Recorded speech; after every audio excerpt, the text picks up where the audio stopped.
The War of Betony.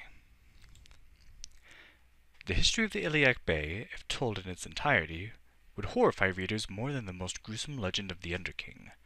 In comparison to the wars of the First and Second Era, our most recent appeal to arms, the War of Betony, pales.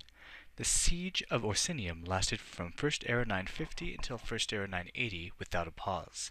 1,000 years later, the Thracian plague, coupled with the War of Righteousness, slayed over half the Betony, fascinates us, and not just because of its immediacy. Ironically, Lord Margrave of Betony was seeking peace when he asked for Daggerfall's protection on the Isle of Betony. The island had long been independent, but as the piracy in the bay increased, Margrave truly realized Betony's vulnerability.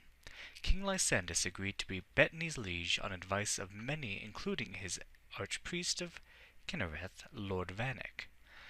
While Betony is a prosperous fishing island and well placed strategically, the vassalage of Betony was primarily an act of charity. Lysandas knew that if someone did not help Betony, it would fall to the pirates, if not to someone worse.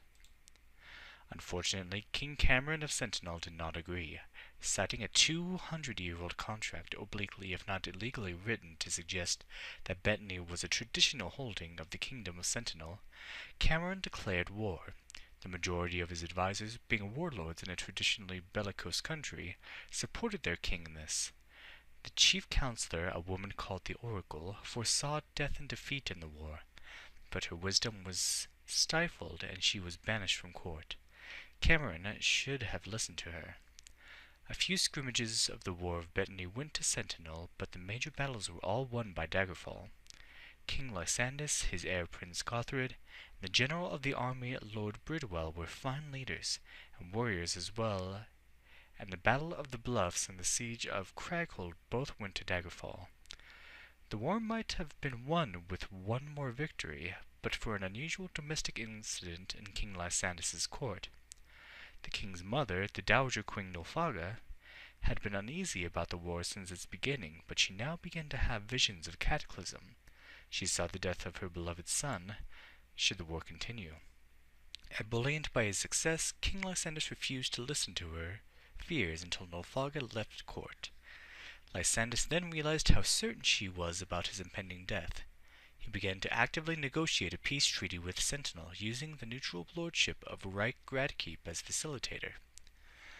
The Treaty of Reich Gradkeep was never to be. King Cameron was initially civil, as the losing side of a war is often civil, but when he realized that the proposed treaty would have included a formal declaration that the kingdoms of Sentinel and Daggerfall would share Betony, he flew into a rage. With no thought for the protocol of attacking a neutral peaceable lordship, Cameron ordered his army to riot through Reich Gradkeep.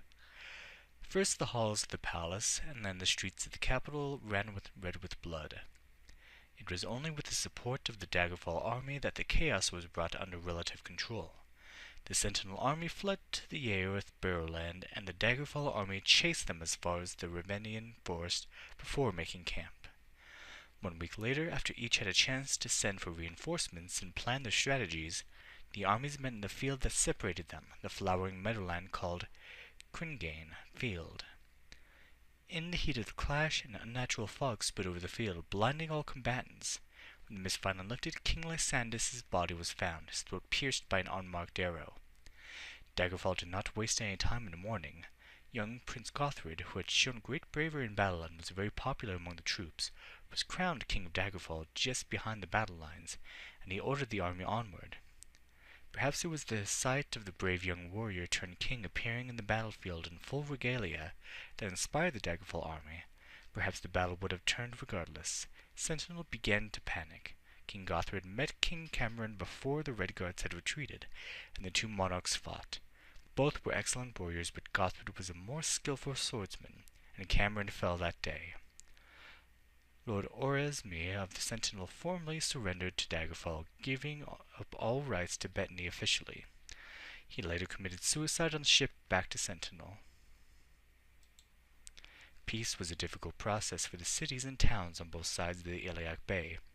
As part of the formal peace treaty, King Gothred asked for the hand of Princess Auki, only daughter of the late King Cameron, and Queen Regent Akorthithi. The request was intended to restore friendship between the kingdoms, and it was partially successful, though many in the royal court of Sentinel viewed the princess as more a prisoner of war than a bond to Daggerfall. The only surviving member of the ruling family of Redkeep was a sickly infant, so the councillors of state appealed to Lord Albourne of Flight, a cousin of Lord Graddock, to rule the lordship and regency. Lord Flight accepted, and his strong, almost dictatorial style was just what Redkeep needed to restore order after the bloody Treaty of Redkeep. His subjects were grateful that when the infant heir died, they not only elevated his wife Doriana and him from regents to rulers, they agreed to rename the lordship in his honor. Redkeep became Anticlair, named after his ancestral home. The horrors of the war of Betony still live on, even in Anticlair. Whether Daggerfall and Sentinel will be able to use the marriage of King Gothred and Princess Albuquerque as a symbol of peace rather than discord is something that only the future can show. 14th Sun's Dawn, 3rd Era, 404.